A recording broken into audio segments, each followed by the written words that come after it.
జగన్మోహన్ రెడ్డి ప్రభుత్వం ఈ caste census అనే దాని మీద ఈ మధ్య బాగా దృష్టి పెట్టిందండి. క్యాస్ట్ సెన్సస్ అంటే కుల గణన. కుల గణన అంటే ఏ కులం వాళ్ళు ఎంతమంది ఉన్నారు రాష్ట్రంలో అని లెక్కించటం. మనకు స్వాతంత్రం వచ్చిన తర్వాత కుల గణన అనేది జరగలేదండి. జనాభా లెక్కలు ఉంటాయి మనకి 10 సంవత్సరాలకు ఒకసారి. కానీ ఆ జనాభా లెక్కల్లో ఎస్సీ ఎస్టీలను మాత్రమే లెక్కిస్తారండి ఎంతమంది ఉన్నారని. మిగతా ఏ కులాన్ని కూడా ఈ జనాభా లెక్కల్లో లెక్కించరు. అందువల్ల మిగతా కులాల వాళ్ళు ఎంతమంది ఉన్నారు, ఏమిటి, ఏ రాష్ట్రంలో ఎవరు ఎక్కువ, ఇవేమీ తెలియదు మనకి. ఒక ఎస్సీ కులాలు ఎస్టీ కులాలు మాత్రమే ప్రతి రాష్ట్రంలో ఎంతమంది ఉన్నారు, దేశం మొత్తంలో ఎంతమంది ఉన్నారు అనే విషయాలు తెలుసు మనకి. సో ఈ మధ్య కాలంలో అసలు కుల గణన జరగాలి.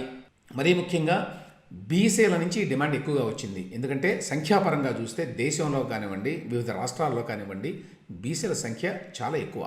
సో ఆ నేపథ్యంలో బీసీలు ఏంటంటే మాకు తగిన రాజకీయ ప్రాతినిధ్యం లభించడం లేదు, అటు రాజకీయంగా లభించడం లేదు, ఇటు ఉద్యోగాల్లో కూడా లేకపోతే విద్యా వ్యవస్థలో కూడా మాకు తగిన రిప్రజెంటేషన్ లేదు అనేటువంటి భావన ఉంది. ఈ నేపథ్యంలో ఏంటంటే క్యాస్ట్ సెన్సస్ చేస్తే మా సంఖ్య ఎక్కువ అనే విషయం తెలుస్తుంది కాబట్టి అప్పుడు మా సంఖ్యకు తగ్గట్టుగా మాకు రిప్రజెంటేషన్ ఉండాలి అన్నిట్లో అని డిమాండ్ చేయవచ్చు. అది నేపథ్యం. ఇది కాకుండా బీజేపీ వాళ్ళు మతపరమైనటువంటి అంశంతో దేశంలో ఎన్నికలకు వెళ్తున్నారు ప్రతిసారి హిందుత్వ నినాదంతో. సో దీన్ని ఎదుర్కోవడానికి కూడా ఇండియా బ్లాక్లో ఉన్నటువంటి ఈ ప్రతిపక్షాలన్నీ కూడా వీళ్ళు ఈ కులగణన అనే దాని మీద దృష్టి పెట్టారు. తద్వారా హిందుత్వాన్ని కౌంటర్ చేయడానికి కూడా వీలుంటుంది. అది నేపథ్యం. ఈ నేపథ్యంలో నుండి బీహార్ భారతదేశంలో మొట్టమొదటిసారిగా క్యాస్ట్ సెన్సస్ చేపట్టి పూర్తి చేసింది. పోయిన సంవత్సరం పూర్తి చేసి ఆ తర్వాత దానికి తగ్గట్టుగా రిజర్వేషన్లను పెంచడం కూడా జరిగిందండి. భారీ ఎత్తున పెంచారు 80% వరకు. ఇప్పుడు ఆంధ్రప్రదేశ్లో కూడా ఈ కుల గణన జరపాలి అని చెప్పి ఇప్పుడు జగన్మోహన్ రెడ్డి గారు తలపెట్టారు. దానికి క్యాబినెట్ ఆమోదం కూడా పొందారు. యాక్చువల్గా ఇది ఎప్పుడో నవంబర్లోనే జరగాల్సి ఉంది. అయితే అనేక కారణాల వల్ల, ఇబ్బందుల వల్ల, మధ్యలో తుఫాన్ రావడం ఇట్లాంటి వాటి వల్ల, తర్వాత ఇంత హడావుడిగా దీన్ని చేపట్టడం కూడా కష్టం కాబట్టి లేట్ అయిపోయిందండి. సో ఫైనల్గా ఇప్పుడు ఏమిటంటే జనవరి 19 నుంచి 28 వరకు మొత్తం ఆంధ్రప్రదేశ్ రాష్ట్ర వ్యాప్తంగా ఈ కుల గణన జరగబోతున్నారండి. అంటే ఆంధ్రప్రదేశ్ రాష్ట్రంలో ఏ కులం వాళ్ళు ఎంతమంది ఉన్నారు అనే లెక్కలన్నీ తీయబోతున్నారు. 10 రోజుల టైంలో చేయబోతున్నారు అన్నమాట ఈ పని.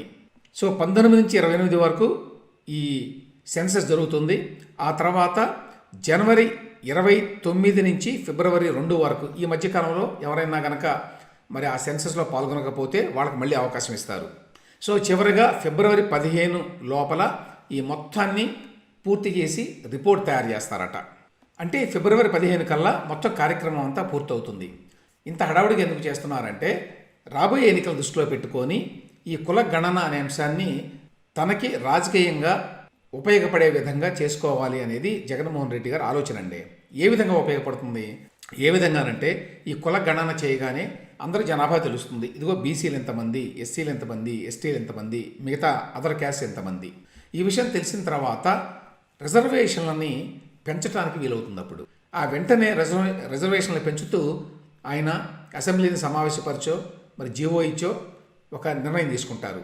తద్వారా ఇదిగో బీసీలకు రిజర్వేషన్ పెంచాను, ఎస్సీలకి ఇంత పర్సంటేజ్ పెంచుతున్నాను, ఎస్టీలకి ఇంత పర్సంటేజ్ పెంచుతున్నాను అని చెప్పి ప్రకటించి తద్వారా ఎన్నికల్లో లబ్ధి పొందవచ్చు అనేది ఆలోచన. ఇప్పటికే ఇంతకుముందు చెప్పాను బీహార్లో పనిచేశారు. ఆంధ్రప్రదేశ్లో ప్రస్తుతం అండి అన్ని రిజర్వేషన్లు కలిపి 60% ఉన్నాయి. తెలంగాణలో 64% ఉన్నాయి. ఆంధ్రప్రదేశ్లో 60%. ఎస్సీలు 15%, ఎస్టీలు 6%, బీసీలు 29%, ఎకనామికలీ వీకర్ సెక్షన్స్ 10%, అన్నీ కలిపి 60% అన్నమాట. సో ఇప్పుడు ఈ 60%ని జగన్మోహన్ రెడ్డి గారు 75%, 80% చేస్తారు. అది ఎప్పుడు చేస్తారంటే ఈ ఫిబ్రవరి 15 తర్వాత చేయడానికి అవకాశం ఉంది. ఎందుకంటే ఎన్నికలకు టైం ఉంటుంది కాబట్టి అప్పటికి. ఆ ఉద్దేశంతో ఇంత హడావుడిగా త్వరగా దీన్ని చేపట్టి పూర్తి చేయాలి అని చెప్పి జనవరి 19 నుంచి మొదలుపెట్టి 28వ తేదీ కల్లా పూర్తి చేయాలని చెప్పి అనుకుంటున్నారు. ఒకటేంటంటే 50% కంటే ఎక్కువ ఉండటానికి వీల్లేదు రిజర్వేషన్లో అని సుప్రీంకోర్టు చెప్పింది కదా అని కొంతమంది అంటారు. కానీ వాస్తవానికి సుప్రీంకోర్టు ఆ మాట చెప్పలేదండి. సుప్రీంకోర్టు ఆ మాటను సూచనప్రాయంగా మాత్రమే చెప్పింది. అదేమి సుప్రీంకోర్టు తీర్పు కాదు, వారి యొక్క ఆదేశము కాదు. ఇప్పటికే అనేక రాష్ట్రాల్లో 50% కంటే ఎక్కువ రిజర్వేషన్లు ఉన్నాయి. ఇప్పుడే చెప్పాను నేను. ఒక ఏపీలోనే 60% రిజర్వేషన్లు ఉన్నాయి. ఇప్పుడు తెలంగాణలోనైతే 64% ఉన్నాయి. ఇంకా తమిళనాడు, మిగతా రాష్ట్రాల్లో ఇంకా ఎక్కువ ఉన్నాయి. ఇప్పుడు బీహార్లో 80% వరకు ఉన్నాయి. సో ఆ నేపథ్యంలో రిజర్వేషన్లు పెంచడానికి జగన్మోహన్ రెడ్డి గారికి ఎటువంటి ఇబ్బంది లేదు. కాబట్టి ఈ రిజర్వేషన్లు పెంచుతున్నానని చెప్పి తద్వారా ఎన్నికల్లో కొంత ఓట్లు సంపాదించడానికి అవకాశం ఉంటుంది. అయితే ఇక్కడ ఏమిటి సమస్య అంటే, ఇంత హడావుడిగా జనవరి 19 నుంచి 28వ తేదీ లోపలంటే 10 రోజుల్లో ఈ మొత్తం క్యాస్ట్ సెన్సస్ పూర్తి చేయడం సాధ్యమేనా? ఎందుకంటే ఇందులో వీళ్ళు socio economic, educational, employment aspects అన్నీ కూడా తీసుకుంటున్నారు apart from caste details. So ఇవన్నీ తీసుకోవడానికి కరెక్ట్గా కనుక ఈ లెక్కలు లేకపోతే, ఈ డేటా కనుక తప్పులు తడగ్గా కనుక వస్తే తర్వాత చాలా ప్రమాదం. ఎందుకంటే దీని మీద బేస్ చేసుకొని కదా రేపు ప్రభుత్వాలు మరి వాళ్ళు తీసుకునేటువంటి సంక్షేమ కార్యక్రమాలని టార్గెట్ చేసేది. అందువల్ల ఈ లెక్క ఖచ్చితంగా ఉండాలి. అయితే జగన్మోహన్ రెడ్డి గారు ఇప్పుడు ఈ ఎన్నికల గొడవలో ఈ హడావుడిగా ఈ కార్యక్రమాన్ని చేపట్టారా అనే అనుమానం వస్తుంది. ఎందుకంటే బీహార్లో 6 నెలలకు పైగా జరిగిందండి ఈ క్యాస్ట్ సెన్సస్ కార్యక్రమం లాస్ట్ ఇయర్. మరి అదే ఆంధ్రప్రదేశ్లో 10 రోజుల్లో ముగిస్తామని చెప్తున్నారు వీళ్ళు.